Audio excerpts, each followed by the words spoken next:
so excited to talk to our two special guests about a groundbreaking and monumental documentary in the works about the genius behind not only shadow casting, but the genius behind the cult of the Rocky Horror Picture Show.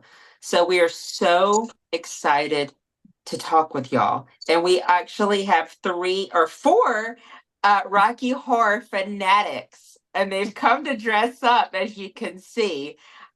Would you like you to introduce yourself and tell us a little bit about what this documentary entails and what you hope it will be? Lillias, why don't you go first? Well, so I know it will be an phenomenal experience for the watcher, for the person who the voyeur, that they get to enter Sal Piro's life. Because this isn't just a Rocky Horror documentary, although of course Rocky Horror is a big star in Sal's life. This is about Sal's entire life. So we take you on a journey from childhood all the way to his death.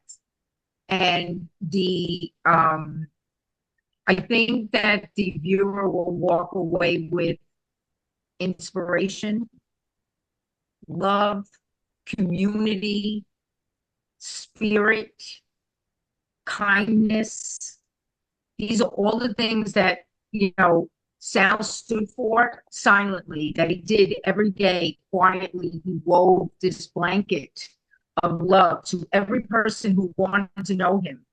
It didn't matter who you were. If you went up to him, you wanted to be a part of that experience, he was opening that door wide for you. And he was a great director. He really knew how to put all the pieces together and make them fit and really make people shine. It wasn't that you just came to Rocky Horror and you wanted to do something. He understood innately who you were. He wanted to know who you were, what your dreams were, what you wanted. And ultimately, he made that happen for a lot of people. And you'll see that through testimony. You'll see that through a lot of the interviews that we're doing. And I would also say that I think people are going to be shocked to know that it wasn't easy. It was not an easy, Rocky Horror wasn't just an easy road. You didn't just get up in the theater and start performing. There were death threats and theaters closing for violence. And 1976, New York City was violent in the Village, especially very homophobic, which is almost mind-blowing today to think about our beloved Village, which is like gay heaven. And it was not. Sal was a pioneer in many ways, in many forms, and that's also something that we showcase. So you want to say something, Eila? Sure. So I'm Eila, and so I used to go to Rocky Horror. I didn't know Lillias at the time, but I watched her, and I did know Sal. And when Lillias asked me to partner with her, I was excited about the prospect of bringing Sal's story to life. And it's absolutely Sal's story, but it's also the story of gay rights and someone who didn't realize that he was an activist who really championed transgender people before anyone called them transgender or had any respect for them, took care of people, took care of teenagers who were being preyed upon, and really created a safe space and home for so many people. So we're so excited to bring this story to everyone. Yeah. And I must say that, Rocky Horror, of course, is going to be like at the heart of this, but there's so much, I guess, and you can tell us a little about, there's so much that happened before and after. And it's as if Rocky Horror is just the place in the community of which all this sprang, but there's so much going on in the background. So if you don't mind me saying, When did he get involved in this? Because Rocky Horror basically came and went when it came out. It wasn't an overnight cult sensation, as we all know. So how did this happen? How did it become Sal's life? Well, I mean, you have to know that, growing up with Sal, I literally felt like every day was a musical. I'm not kidding. I mean, like literally.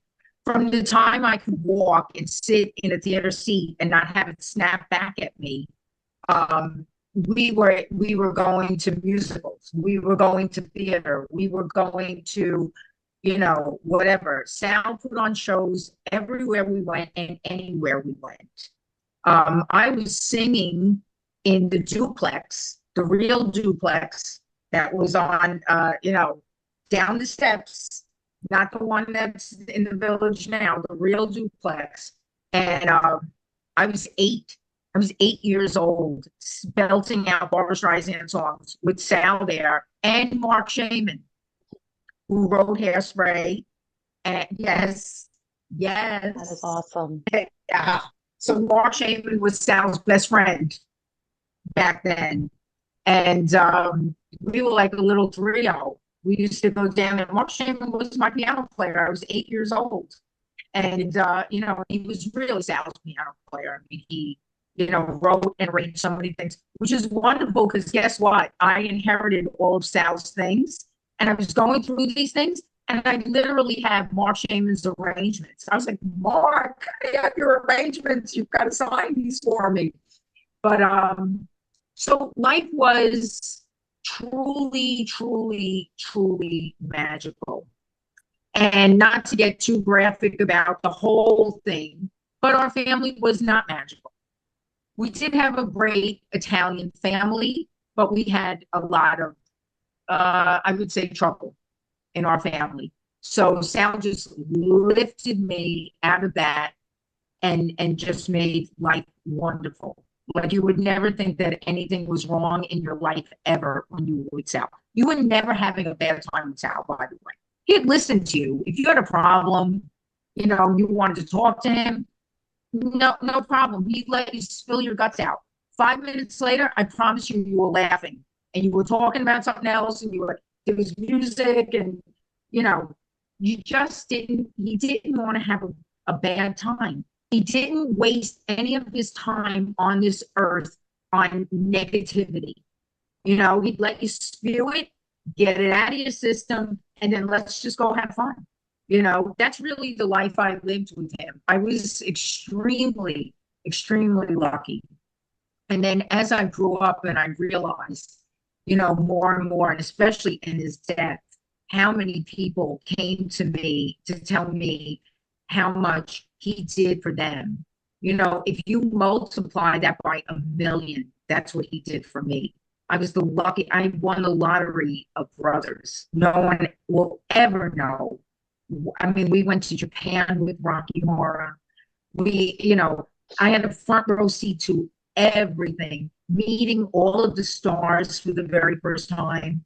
I know now it's like commonplace and they're at the cons, and that's great. And I love that. I adore the fact that Barry and Pat started all that way, by the way. That Patricia Quinn did. She was the first one to go out to the cons and start working that circuit. And she brought Nell and Barry in. But Patricia Quinn is by far, not because I did Magenta, but she is by far the most generous of all of the celebrities that you will ever meet. I'm sure you've all met her in Rocky Horror. She's just the most incredible. And back then, at the 10th anniversary, when they first walked into the room, no one had ever met them. Richard O'Brien walks in the room. Patricia Quinn walks in the room. Little Nell walks in the room. And we're all just sitting there. I mean, like our eyes are like this. Patricia Quinn was the most stunning woman that God ever put on this planet. Full magenta hair, hot blue outfit with a red shiny belt. She was just amazing. It was electric to watch those stars walk into our lives and now to this day be my friends. I mean, Patricia Quinn is my friend. Back then, in years, Richard O'Brien was my friend. I went to London and Sam called him and said, "Sister out." He took me out to lunch. He took me out to lunch. We walked around London. I mean, these are the things I was privy to just by being Sal's sister, and I was really, really fortunate. But I don't even know what I'm saying anymore. I feel like I went off topic, but when I start to talk about Rocky Horror, there's so many memories that you're going to watch me do this for the next how long we stay on. But You still want to know how Sal found Rocky Horror? so Sal found Rocky Horror. You know what? It's almost like, I know this is going to sound corny, but it's almost like how Michelangelo found the David. It was in there. He just chipped away and it was there. And that's really what it was. Sal was meant to find Rocky Horror because Sal, everything that he embodied musicals. He went to Seton Hall prep and he was going to be a priest. But while he was there, I know, could you imagine? While he was there, he was the entertainment director. He directed shows there. So I used to go and sit in the audience and watch him direct when he was in the seminary. And one night, him and Mark Shaman were walking the village, and they were like, "Hey, people have been talking about this film." It had been at the Waverly for maybe like a month or two, and on the midnight circuit, and and Sal walked in, and like somebody wrote on Twitter, which I thought was so apropos and hilarious. Sal Piro went to Rocky Horror and never left. So, and that's kind of what happened, right? So that's how he found the Waverly one night. They were just, him and Mark were always into theater and musical theater. They were doing community theater in New Jersey. Yeah, New Jersey. For the longest time. And and that was it. Sal, bye-bye Seton Hall, bye-bye priesthood, bye-bye everything. He just went and that was it. So that's how Rocky Horror, I think, found him really. But I think this is a very timely documentary. I mean, we're living in some interesting times. And I think, even when you see these fabulous fiends here, Eddie and Brad and Janet and Polly, uh, we all got brought together because of cult musicals like the Rocky Horror Picture Show. We're all in different places. And so I think what's really important about this documentary and why it needs to get made is that there is a sense of, not even there is a sense of, Rocky Horror equals community. And I think that's something that I think Sal, I know he probably did know, but he's created a community that has metamorphosized and evolved into different communities, the Phantom of the Paradise community and this community and all kinds of different communities. And I think it's Rocky Horror is like, and other cult musicals are like a snapshot in time. They stay constant, and consistency is very cathartic when you go somewhere, and despite how the world is, you can still go with your people to watch something that hasn't changed. And Rocky Horror has evolved over the decades to include new things and things. And I think that's why this documentary is so timely and so important. That's because everybody's looking for their people. Everybody's trying to find their safe haven in their community. Is that something that you think is on your minds, both of you, about the reason why this documentary is important? It's about community. Yeah, that's one of the main in the film. Absolutely. Not only did Sal create the Rocky Horror community, and it's amazing that it's still happening 50 years later, even after his death. So that's a huge thing that he did. But so he created that, but then he also created communities everywhere he went. And that's such a special thing. Most people don't know, but he went and was at on Cherry Grove and Fire Island for years and created a wonderful community there. And he was a competitive Scrabble player and created a community there with, and all very different groups of people. And so absolutely that sense of finding your people, and people who don't quite fit anywhere else can find who they're looking for, because pre-internet, it wasn't so easy to find your people. You had to actually go and find them in person, and Rocky Horror was one of the rare places that you could find people that were like-minded. And I want to turn these questions on to my fabulous co-host. What do you think this documentary would mean to people and would mean to, I guess, the wider consciousness? Why do you think this documentary of talking about Sal, his legacy, and the impact that he gave on people and the Rocky Horror community, why do you think it's so timely and important? It would definitely show, like, as you said, like a whole community of people, and that's just beautiful. It's wonderful. I joined the Rocky community, unfortunately, the same year that Sale passed, so I never got to meet him. We joined with the Ordinary Kids. We were performing with them for a couple of years, and it's been wonderful. And I feel like it would connect more people, knowing like backstory of like someone who's so like important in the community, to like, get the backstory on that is just very interesting to me. Or to even find out that shadow casts are a thing, because I didn't know Yeah. until I found out very recently, and I was like, this is really cool. So open a whole Thank you for saying that. I don't know. Maybe I'm wrong, but I think that people that have come now you're so important. I feel like crying. Like, I'm not even kidding you. I'm getting teary-eyed here. I mean this sincerely. I can't even tell you how thrilled I am. Like, you just said you joined the year South Night. That was like only like last year. That blows my mind. And without you, this can't continue. And then everything he did would be in vain. So you have to understand how important you are to this. The puzzle piece that you guys are is so critical to keeping this alive.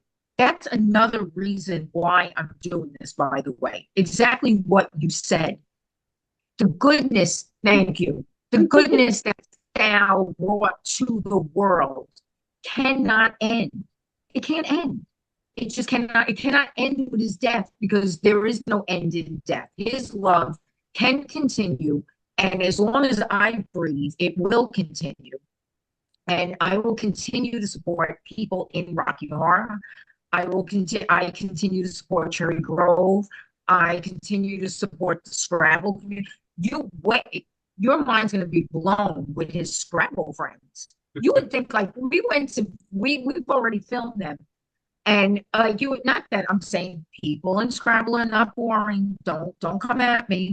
But you would think to yourself, Scrabble, what are they doing? They're playing. I certainly thought that going in.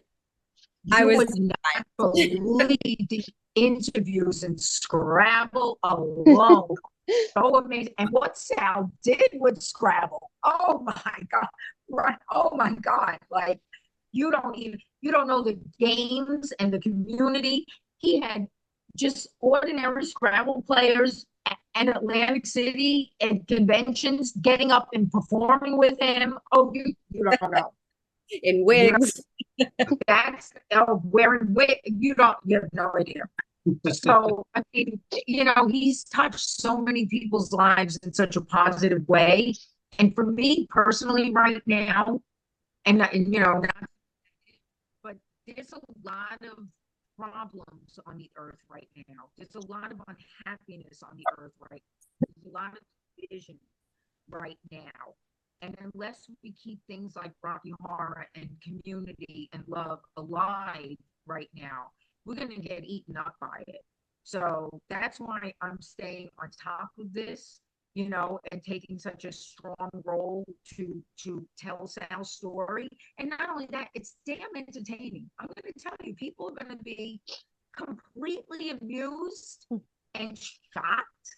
I mean, I can't go into so much detail, but Sal's life was not just an easy ride, although you would never know it. I mean, he just, he sailed through life laughing and having fun, but he had a very, very, very hard time from the very beginning, from family and so on. So I think people are going to be very surprised to know that somebody like Sal went through so much adversity. And I always say this: you can be bitter or you can be better.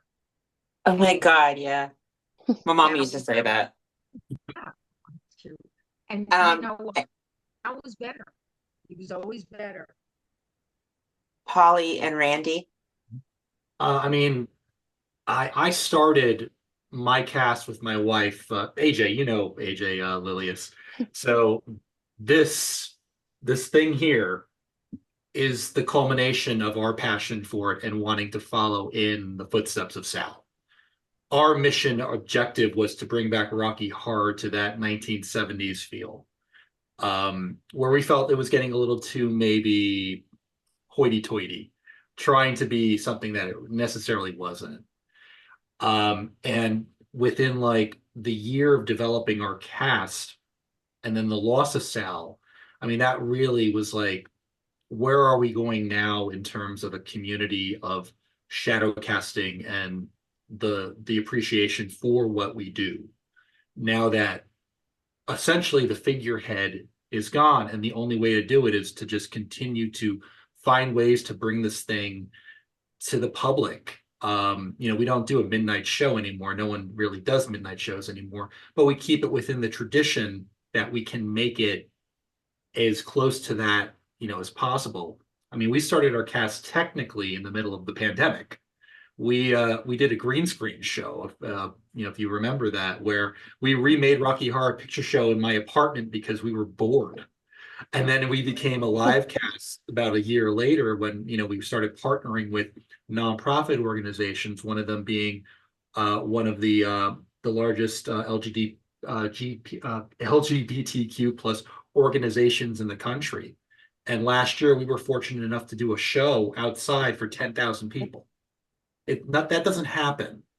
And to do that and to carry on this legacy is, to me, like, that's where I feel the most weight, because as a leader in this Rocky Horror community with all the national leaders, we still have to figure out ways to engage and to make this as special as possible. I remember when Sal was doing the conventions, and I mean, I remember the raffles and the games, and I mean, he was a sweetheart. He really just was like this like beacon of joy to be around and to see him. And when unfortunately, he passed, we tuned in for the service that was being streamed from Megan Aaron, because we couldn't make it, but we had to pay our respects. We had to see where we come from, from Waverly, from 8th Street to where we are now. And to me, that's the most important thing. It is about legacy. And that's what I'm hoping that your documentary like showcases, aside from Rocky Horror Picture Show, but what he did, no one has ever done before. He was like the Johnny Appleseed of cult musicals in terms of what he did. He brought it to Japan. Like, Yeah. it's a beautiful, it's just beautiful. Randy? Um, Sorry, if I get choked up while saying this. It's an honor to meet the both of you, and what you both are doing is unbelievable. The legacy that Sal created is just, there are really no words to really describe what he created, especially coming from me. I started doing Rocky Horror 2003, 2004, and before that, I was like a wallflower. I didn't know who I was. And then once I finally started shadow casting, I found a home. And Sal created that home in the entire community that is Rocky Horror. It's a place where you feel safe. It's a place where if you're having a bad day, you go and for those 2.5 to 3 hours, you can be someone else and just enjoy life and just feel free, like you can breathe. And that's what your brother, even though I unfortunately never had the opportunity to meet him, and I wish I could have, that's what he's done for me. Because without him, people like me wouldn't have that safe space. We wouldn't have that opportunity to be able to get out there and be who we want to be and be who we were meant to be.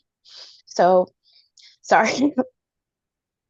So listen, I'm going to tell you something. When you're speaking, that was me when I was young too. I mean, I was really heavy as a kid, and I had bad teeth, and I was really like not attractive, and and it didn't matter what I looked like to Sal. You know what I mean? He could care less, and he took me to Rocky Horror, and I became Magenta, which is to me it was such a powerful role. I was That was just my so first role. what Yeah, really. that was the first role I ever performed was Magenta. So I identify with I may have been years before you, but I identify with everything you just said because I don't think without Rocky Horror and Sal, I could be I really do feel like I'm a dynamic person today, and I'm 60. I'm finally coming into my own, but I. I don't think I could have done a documentary. Or I mean, this is what a journey that is. Holy! But everything you just said, I totally understand. And by the way, thank you for saying that about Sal. Like you have no idea how much that means to me, especially hearing people today that are still carrying it on. I mean, you're in my heart forever, all of you, because sometimes people forget legacies or where things come from, and not that anybody wants any homage. Nobody wants any bowing or any of that crap. It's not about that. But you're right. You always have to zero home. Sal was a home base for all of us. We wouldn't be on this Zoom today if we didn't Sal didn't start all of this. So are you kidding? You're making me cry. Oh my God. Sorry. I And totally get it. one thing that's so important too, a big question that we're getting along the way of making this documentary is this relevant to people today? And so, this is just giving us even more, like we know it is, but hearing you say that, it really means the world to us. I mean, it absolutely is relevant. I mean, because Rocky Horror, of course, it's a well-known movie that's part of the American consciousness. I mean, everybody knows the Rocky Horror Picture Show, but underground and what it represents is not just shadow cast and midnight screenings. I mean, it gave way to a new type of theatrics, a new type of theater, live theater with shadow cast. I mean, I'm sure Sal might have realized that, but he gave way to a brand new type of performance, which is, and I'm on the outskirts of all this. Like I'm a huge cult musical fan, but cult musical fans, especially for Rocky Horror, they eat, sleep, and breathe it. They have to learn the mannerisms. They make their own costumes. They learn the lines and the dances and everything. And it's almost like a religion, to be honest. I mean, I think I remember a documentary with Susan Sarandon said the first time she went with callbacks, she felt like she was at mass. And it's sort of like, I mean, it is. I mean, even with Rocky Horror, and I'm sure you might touch upon this, Rocky Horror being acquired by the biggest company in the world, it still to this day remains a cult thing that is protected by its fans. So no matter if, they who should not be named, mouse ears, own it, this Rocky Horror is protected by its fans, and that's something that Sal did. And like, it didn't stop with Rocky Horror. I mean, he created a brand new type of theater and a brand new type of theatrics that changed the way that we watch musical movies. When you're saying that, we interviewed Lou Adler, so he's already done, and one thing I know that he literally talked about over and over again about Sal was that Sal was for the fans. There's an interesting story about the audience participation album.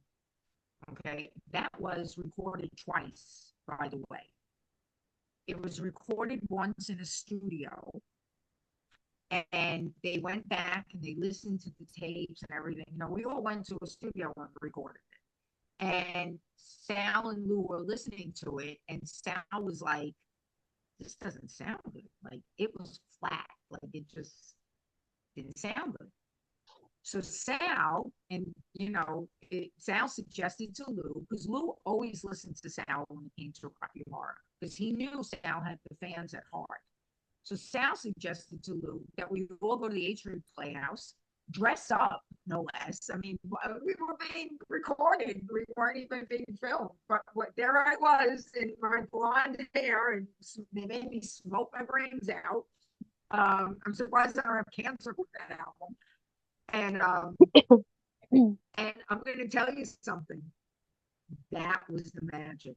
We were in the theater, and we were all dressed up, and it was exciting, and bingo. That's how that album really came to fruition, because Sal knew, let's just take it home. Let's just take it to the theaters and everybody sit there and do the lines in unison, you know? And it's funny, since his death, I've spoken to so many people. I mean, that album, it's interesting to hear where people came into Rocky Horror, especially for me, because I was there from inception. I was there from the Waverly. And so to hear somebody say, I started going to Rocky Horror because of fame. I started going to Rocky Horror because I picked up the audience participation album. That blows my mind. It's like, really? You started going to Rocky Horror because you saw Sal and Fame? That's like crazy to me. And so, all of these things, to always and always had been, Sal had the fans in mind.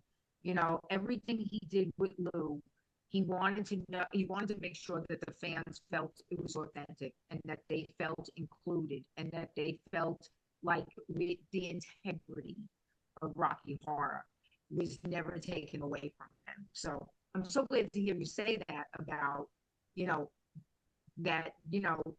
company, no corporation can take Rocky Horror away from us. Well, we carry it in our heart, so they can't take things out of our heart. And have you all, I'm sure it's so hard to scratch the surface, but it's a huge international thing. I mean, people are devoted to it. Rocky Horror is its own political party. Rocky Horror is its own religion. I wish it were running for president. Running for queen. Well, I'll tell you something. I went to Japan with Sal, and I did Magenta in Japan, which was what a fantastic trip that was. I mean, here they were. These kids, by the way, they sent a wreath to Sal's funeral. Same people that we taught how to do Rocky Horror back in '86. Wow. Okay. And we still know them today.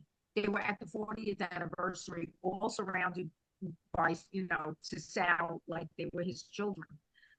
Just so happy to see him again.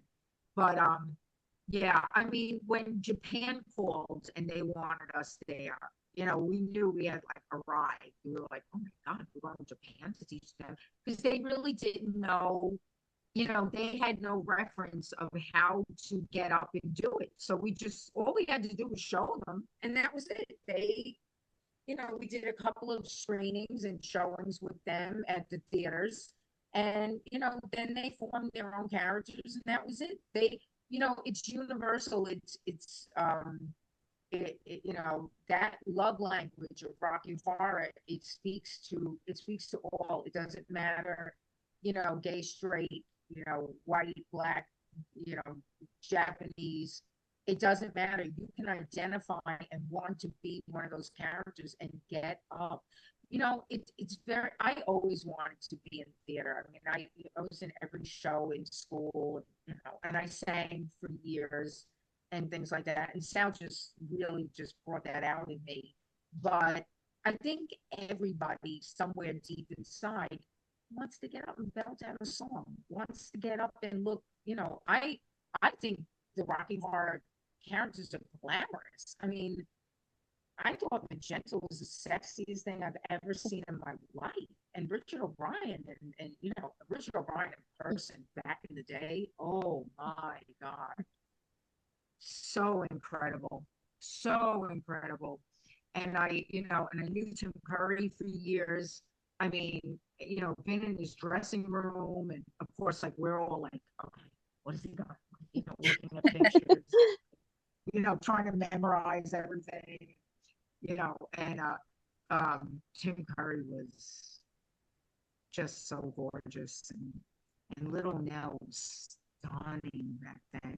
She was on stage in like a rubber dress, a black rubber dress. Who the hell can carry a black rubber dress? She could. Let me tell you, that body didn't quit. And so, it coming back around to Sal and all those things. These are the things that I got to do. These are the things that I got to experience. And still today, I can hear in all your voices the same passion and fun I had. Even though whatever it was, I can still hear it while you're crying, while you're telling me, while you're hearting me. That's the same thing I feel.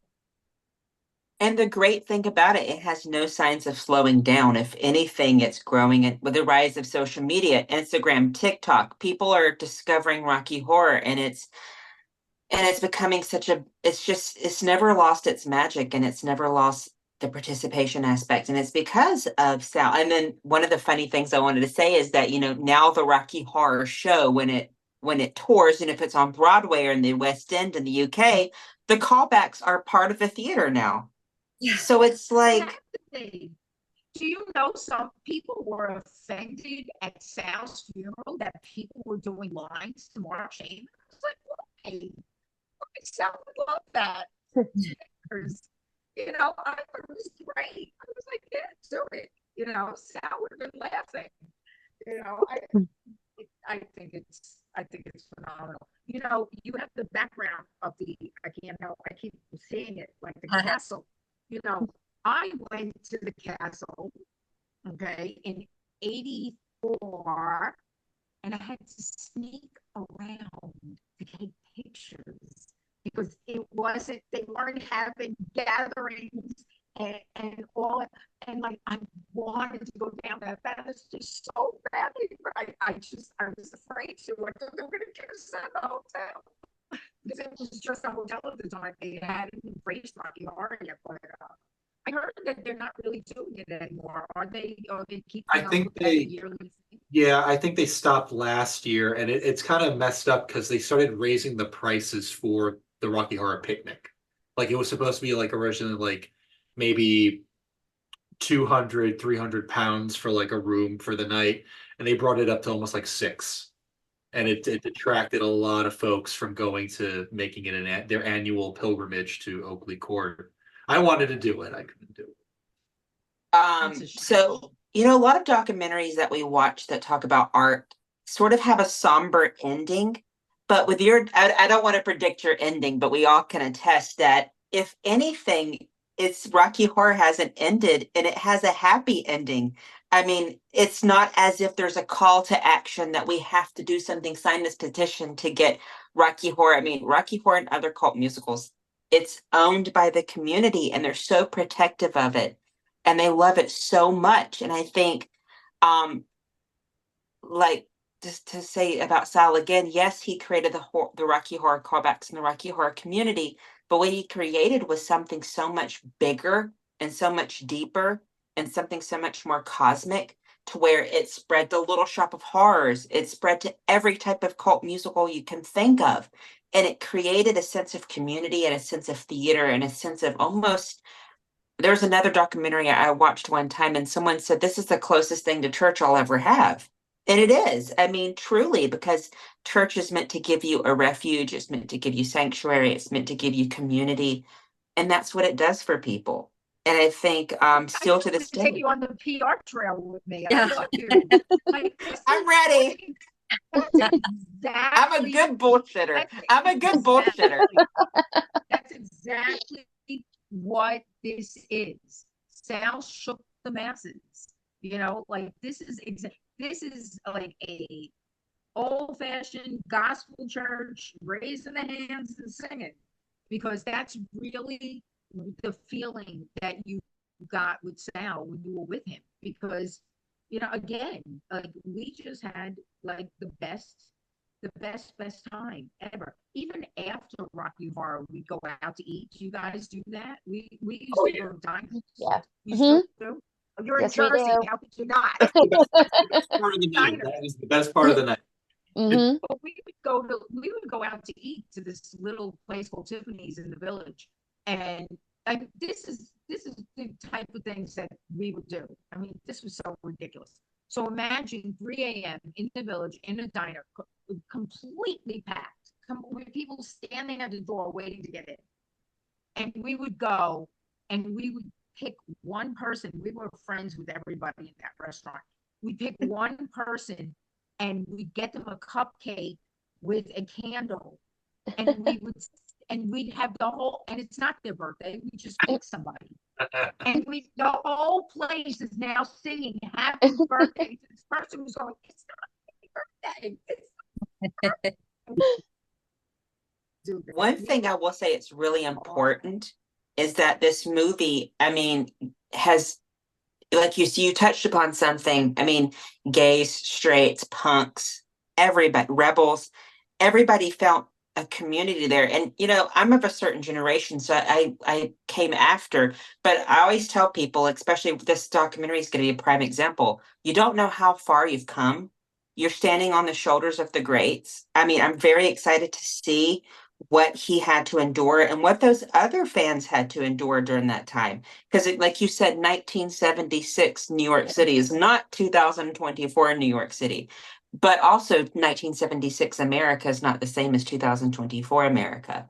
So I can only imagine what this place represented. Sanctuary. It really, honestly, sanctuary. And I think that's what's so important that this documentary's made, is because yes, Rocky Horror was the thing that drew them together, but the community is what had them stay. Yeah, absolutely. And there's a lot of ups and downs too, that we're not going to go into right now, but suffice it to say that, there was some dissension within the community. There were people who weren't so happy that Sal was so popular and, gave him made life hard for him. So, but that said, after watching the documentary and spending 90 minutes on Sal's life, you're going to feel uplifted and you're going to feel that you're better for that time that you spent with Sal. But you know what? This documentary could bring back Rocky and cult musical to its roots, to where, despite whatever, this is meant to be a sanctuary. This is not meant to be a theater troupe. This is not meant to be at all razzle dazzle. This is meant to be a performance that brings a community together. Don't forget what the mission and the purpose and the gospel is, which is community.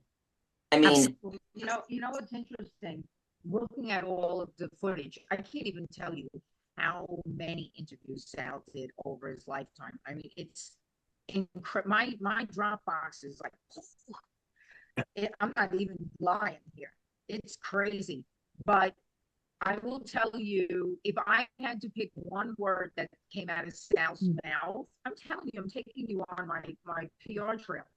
If I had to pick one word that comes out of Sal's mouth, it's the word community. Community theater, community among Rocky Horror, the Cherry Grove community. Okay, that was a huge part of Sal's life. Huge. He wrote 10 shows for Cherry Grove, and was the president of the Arts League there. Scrabble was his community. This is Sal didn't want to not have a community. And think about it. As they were saying, they have a home, they have family when they go to Rocky Horror. You had a bad day, you get to see your family. You get to see the people that love you and understand you and get up and perform like you perform. Because we all have that feeling is universal. It doesn't matter that I was in 76 and you were in 2003 and you were in, 2021 or whatever it is.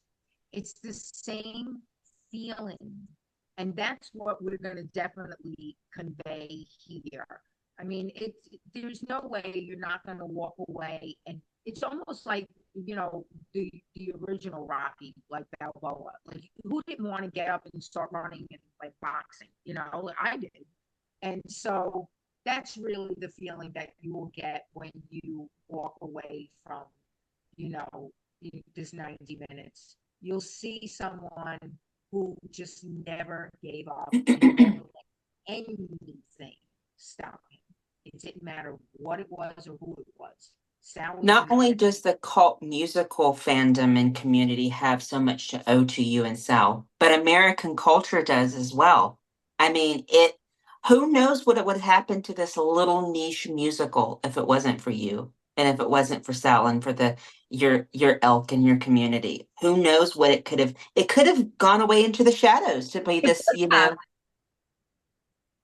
Putting it on the midnight circuit was a last ditch effort.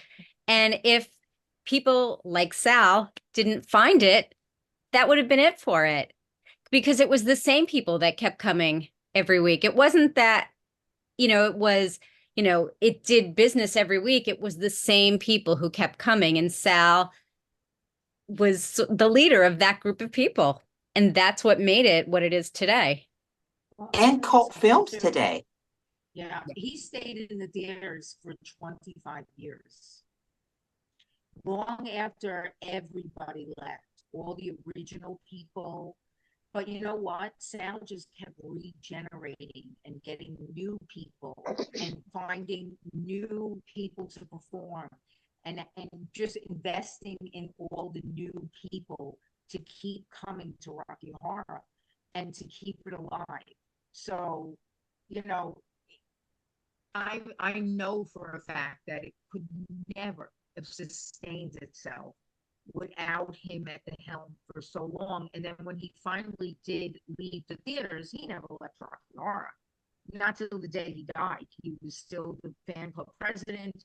He was still involved. No matter what happened at 20th Century Fox with Lou Adler, he was called for it. In fact, it's so funny because I have some things here. Yeah. Trivia game. He wrote this. My brother Joseph wrote the last question, by the way, because Sal was going to kill himself because he had one more question to write. And my brother Joseph came up with a meatloaf question. You got to know my brother Joseph. He's just like Sal. And I'm not kidding. And you would love this book. So this is an old. That's a classic. It is. And of course. I have a question about that, actually, about Creatures of the Night, Lily. So I remember a few years ago, there was talks of an adaptation, like a movie with Jack Black playing Sal. That's interesting. Yeah, did you know about that? I know about people wanting to make this, but and I've heard different names that could play Sal. I never heard Jack Black. That's kind of funny, but so, that was like the one that I was like very confused by when I read about that, but that he was actually. So here's the story. If you want to know the truth, yes, many people have wanted to make this story, and Sal was back and forth with some people, but there was never anything actually signed. Zero. And Sal left me his entire legacy.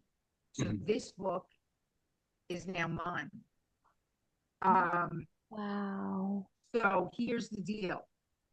People have to sign contracts and stuff in order to make films because that would be illegal, wouldn't it? I would love to get this done, but it has to be done the right way, Paul. It has to be done the right way. You don't have to confirm or deny, but there were some rumors a few years back, around 2020, that the goddess of pop Cher was supposed to direct a movie about the inception of the Rocky Horror becoming the cult musical that it is. True. So that's true because, again, people who were trying to, make this were trying to attach a good director or somebody big like Cher. And of course, Cher is, well, by the way, Chastity and Gene Simmons came to H Street. Wow. That's awesome. Yes, in the audience. Cher didn't come, unfortunately. But yeah. But anyway, getting back to your question, that's true. Cher was approached. It's true. She thought about it. She even, I don't know if you saw this, but she even alluded to it in an interview. But you ready for this? I know the backstory to that.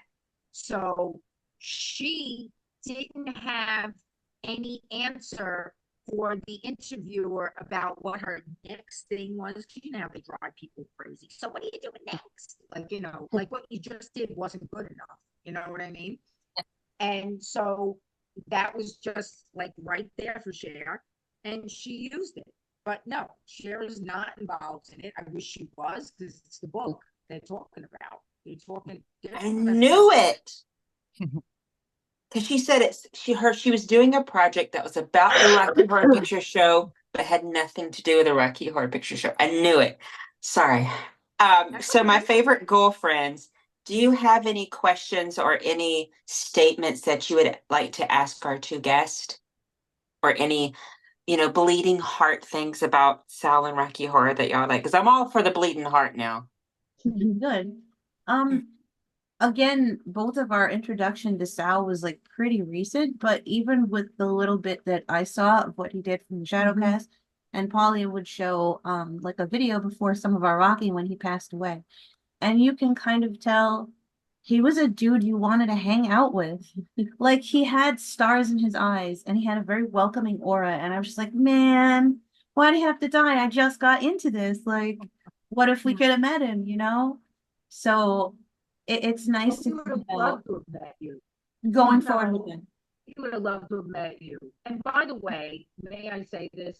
Thank you for dressing up. I'm so thrilled. It's our shtick here now. we love dressing up. I'm thinking to myself, oh no, I gotta do my hair because I worked all day. I was like, I'm gonna do my hair, I'm gonna do my makeup. I started like freaking I one like three. Yeah, It's in 5 minutes. He's like, it's 5 minutes. I'm like, what? I'm thrilled. And not to upset anybody, but I'll tell you something. I had friends in California and I moved down. Unfortunately, it's a long story. I had to move to Florida. So I'm in Florida and they're saying to me, oh, I'm coming to New York. We want to meet you finally, Lillias, because I talk to a lot of Rocky Horror people over online and stuff. And this one guy I had become very close to. And I felt so bad that I wasn't in New York to be there. So I called up Sal.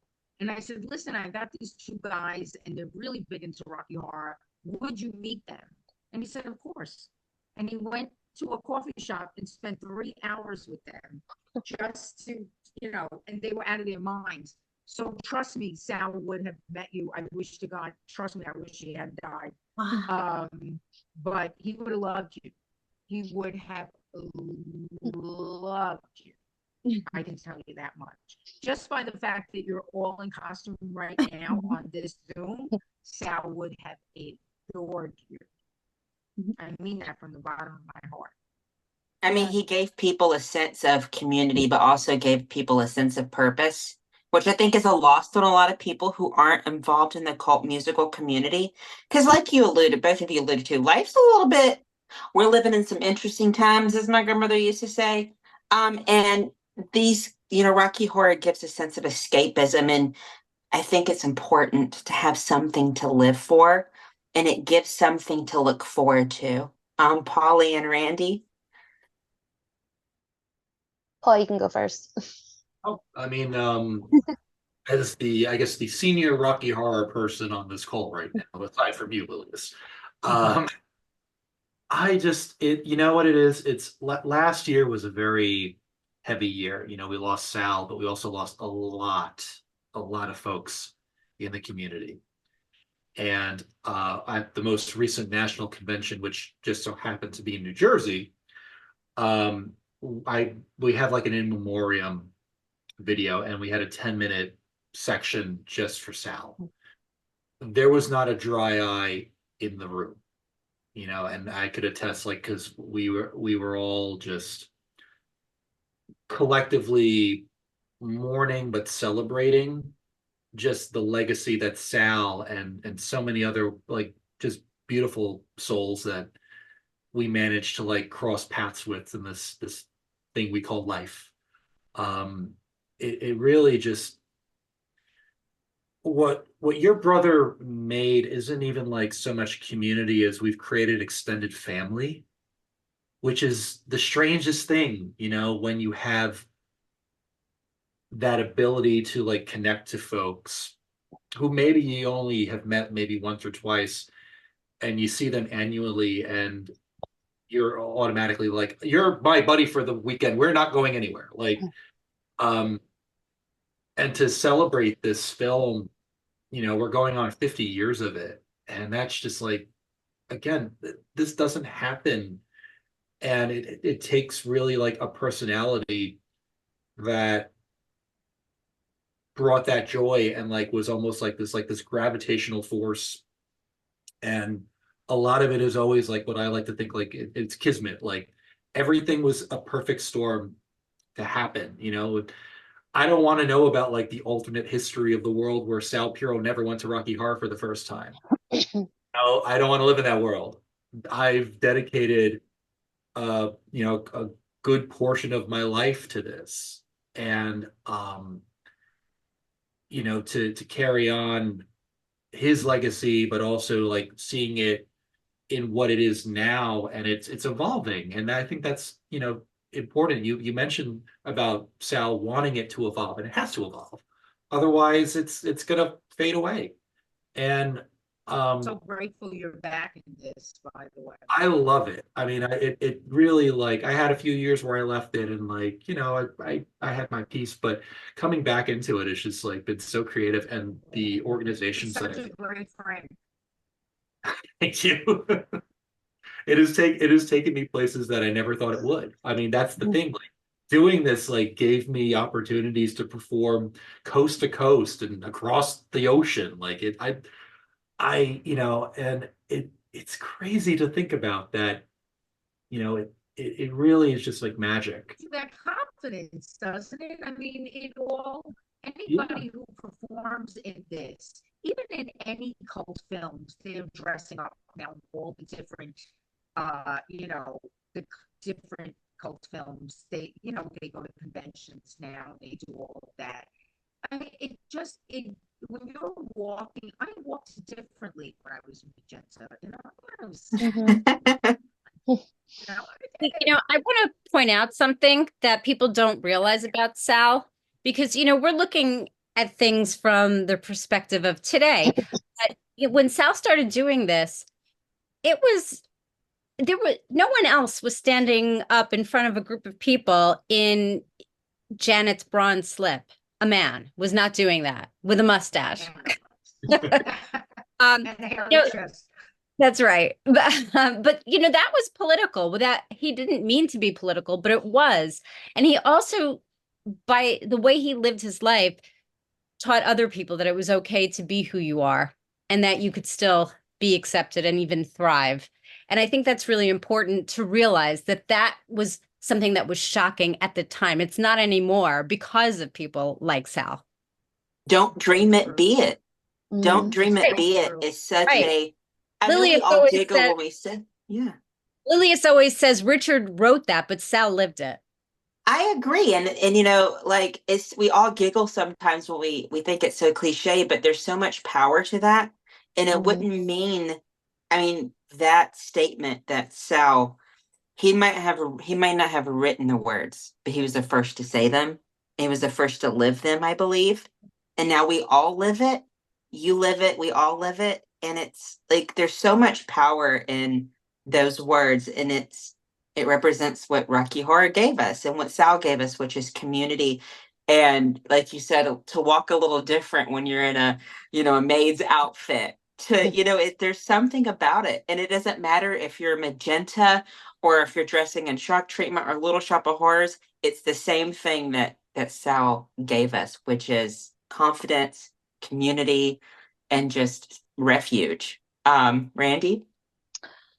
Um, Honestly, I can connect and agree with everything that everyone said, in terms of like the community, the confidence. Like I had no confidence until I started doing Rocky Horror.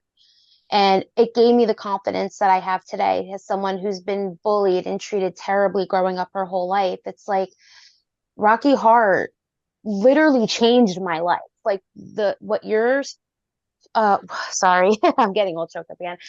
What Sal created changed my whole life, as I know as it changed many other people. I have the Rocky Horror lips tattooed on my arm, and everyone's like, oh, you got that because you love the movie so much. And I'm like, no, I do love the movie. I got it because I love the community. If it wasn't for the Rocky Horror community, I would not be sitting here right now with speaking with all of you. It helped me create friendships, lifelong friendships that I never thought I would ever have. I have family that are my chosen family, especially in my cast, because I perform with Paul and the Ordinary Kids, who also, everyone on this Zoom is my chosen family that I know will always be there forever.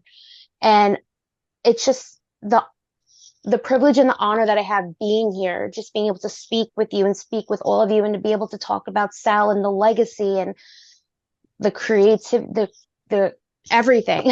I'm sorry, I'm getting all tongue tied here, but it's unbelievable and it's amazing. And I cannot wait to see this documentary, because I cannot wait to promote everything that you guys are going to be putting out there. And I want everyone in this world to see what you guys are creating and everything that Sal did. It's amazing. You know how I feel right now? I feel just what Sal meant for all of us. I feel like I have new friends. Yes. You and you and you and you. I know Paulie, but I'm not kidding. I'm like, hey, I have new friends now. I'm so excited. Like, that's what it is. That's it. That's what it is.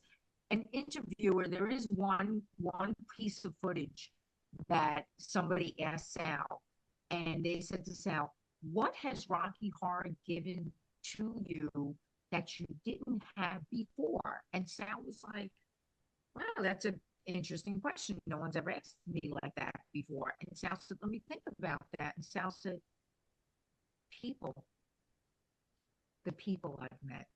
And that was his answer. And it was like, it was perfect. That was Sal. And, we all feel that way. That's why, yes, we all gather around Rocky Horror, and Rocky Horror is fantastic. It's a fantastic piece of work, but it's the feeling that we all get when we see each other. It's the family, it's that connection, it's that love, that we won't let anybody take from us, and we'll fight for each other and fight for the right to keep it alive. That's what he did. He fought to keep Rocky Horror alive for all of us. And to see you guys continuing it, I can't even, again, Paulie, that you're back in the mix. I'm so happy, because you're wonderful. You get it. You know what it is. Like, I don't want to lose people like you. And so I'm not going anywhere. right. Well, I'm so happy to get. Neither am I, by the way. And if I get to New Jersey, now hopefully I can come see you guys. But Absolutely, we'd love to. That would be wonderful. oh, And I'll ask you these two questions. First is, when do you hope this can come out? And two, what can we do in the Rocky Horror community do to promote this? So those two questions for both of you. When do you hope this will arise and come out? And what can we do to help? I mean, we are okay. Everybody is racing for the 50th. You know, that's not necessarily our bad. Um, I can't give you an actual date of when this will be out. Excuse me, because we're still in production, we're still in filming. Um, we're also in talks with influential people who can help us right now, which will further the project. I can't speak about that, but that's as much as I can say about that. So I want everybody to pray for us. That's really important right now. Thank you. Thank you. Thank you. And I'm going to tell you something. Just keep on doing what you're doing. And what would be also, sorry, Lillias, but what would be super helpful is if you keep posting about the documentary and how much you want it, and hashtag Sal Piro the documentary. That would be huge, because we can actually show that to producers, and we can show that to people who can, you know, as we're on our way to getting this film out there. So that would really be a huge help. And just liking posts and showing up and things like that. You all know how big social media is and the influence it has. It's the least that we could do. It's the least we could do after everything y'all have given us. I mean, I've never even met anybody here in person. I'm on the opposite side of the world, but I talk to some of these ghoul fiends more than I talk to anybody. So, I mean, that's the least that we can do. I mean, it's given us so much, and Sal and you have given given us so much that we have sort of an obligation to do it. We owe everything. Thank you. I really appreciate that. You have no idea. And listen, I'm Italian. I don't forget anything. I always return a favor. Always. I mean that. Is there any closing thoughts that you would like to leave us with, or leave potential viewers for this documentary? Is there anything you just want to tell? I would just like to let people know that Sal Piro was a real innovator. He was ahead of his time. 25 years ago, he wrote a play about a drag ban. And, you know, and unfortunately, we're seeing that now. There's so much of his story that no one knows, and we just can't wait to share it. So true. It's so true. Sal had his finger and on the pulse of everything. He was Instagram. He was Facebook years ago. He was. When he started the fan club, he was handwriting letters to anybody who wanted. Yeah. The fan club was done through snail mail, all through snail mail. So, I mean, Sal was the influencer of yesteryear. And he was the gay rights activist and the trans activist. If anybody ever wants to say that trans people just became, they just came to be out of nowhere because the Democrats made them up or whatever, that's not true. I knew transgender people at age 12 that were thrown out and prostituting themselves on the streets of New York because they had nobody and nothing. And my brother took them in, and my brother helped them and gave them the confidence that you're all talking about. So you'll see these things in the documentary. You'll see testimonials. You'll see people whose lives could have been murdered because they were getting into cars with different people.